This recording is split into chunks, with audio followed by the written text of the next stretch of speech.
But then there is Marich, and then there is Kumbhakaran, and there is Ravan, Bali. These demons have formed an intense attachment to Bhagwan Sri Ram with feelings of hatred and enmity. So Ravan is saying, and this is in the Adhyatma Ramayana, Itham vichintya khila rakshasendro ramam viditva parameshwaram harim dhrutam na bhagavan. In the Adhyatma Ramayana, it is being said that Ravan could not form an attachment to Bhagwan Sri Ram with feelings of love and adoration. So he, being a demon, he became attached to Bhagwan Sri Ram with feelings of intense hatred and enmity. But his mind was always thinking of Bhagwan Sri Ram. In his mind, if you could enter Ravan's mind, you would only hear Ram, Ram, Ram, Ram, Ram. He's always chanting the names of Ram. We must not think that Ravan is a demon, that he's an enemy of Ram. What a great devotee he was. He consented to playing the part of Ram's enemy. The entire world would hate him forever. I ask you, many of you have children, have you ever thought of naming any one of your male children, any one of your boys named Ravan? I don't think so. People like Ravan, personalities like Ravan, Kaikeyi. I'm sure none of you has a daughter by the name of Kaikeyi, right? Or Manthara. You don't call your little girl, hey Manthara, come over here, cute little Manthara. There is no one in the world who has named his or her daughter Manthara or Kaikeyi. There are no parents. They will say, we won't be so cruel as to name our child Ravan. But if someone really knows that Ravan is a great personality, he will say Ravan is a great name. He loves Ram so much that he is agreeing to becoming the enemy of Ram. That is tremendous love. Kaikeyi loves Bhagwan Sri Ram. She is acting according to the script that Ramchandraji has written. And Ramchandraji has said in the Ramayana, if anyone has any bad feelings towards Kaikeyi, he will never gain my favor. If you think negatively of Kaikeyi, you will not find favor with me because she loves me very much. So Ravan is a great devotee of Bhagwan Sri Ram, and he is saying, I have formed an inner attachment to my Lord with feelings of intense hatred and enmity. Kumbhakaran is saying to Ravan, Bhaiya, respected brother, I am telling you, do not seek enmity with Ram.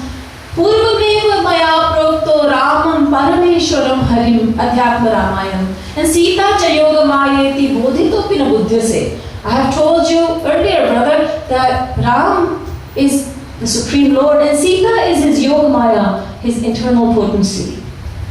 Purvameva maya prokto Ramo Narayana Parah Sita Chayoga Mayeti Bodhitopi na Buddhyase.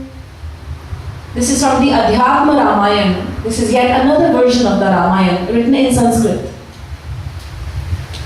So Kumbhakaran recognizes Ram to be God. Ravan is recognizing Ram to be God.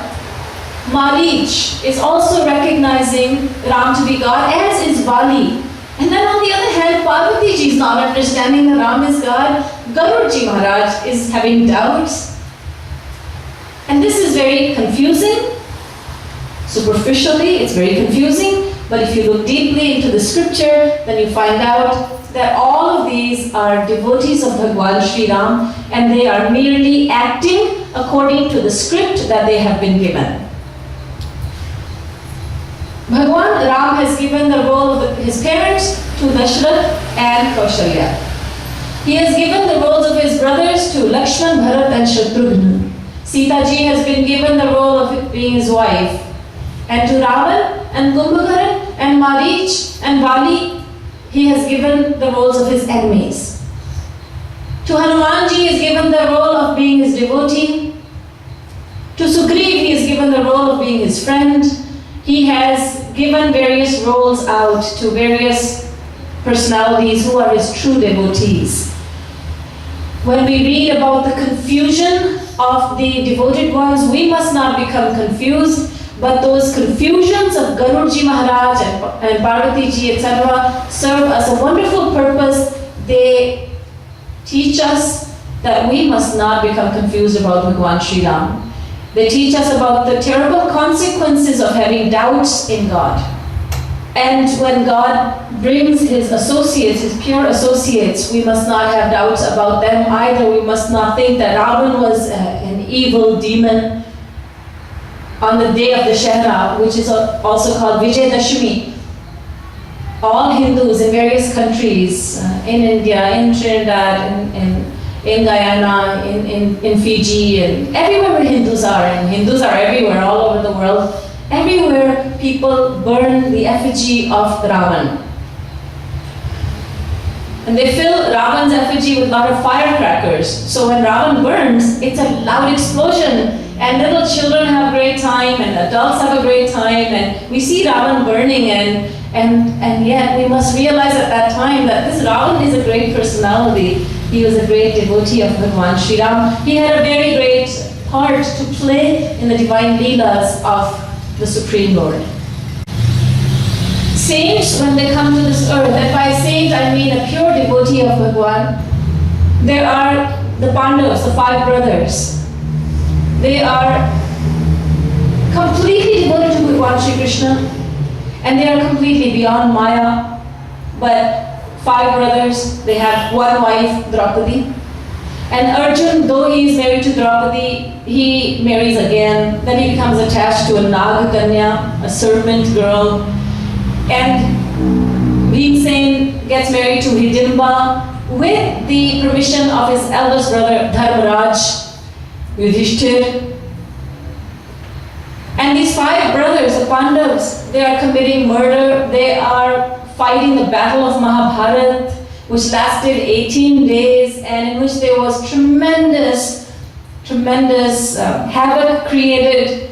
There was so much killing in that battle, during that battle, and these are pure devotees of God.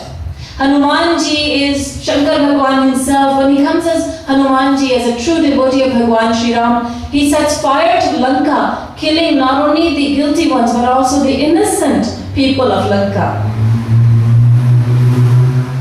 Sita ji said, do not kill the Rakshasi, the demonesses. That did not mean go ahead and kill the demons. Hanumanji did that.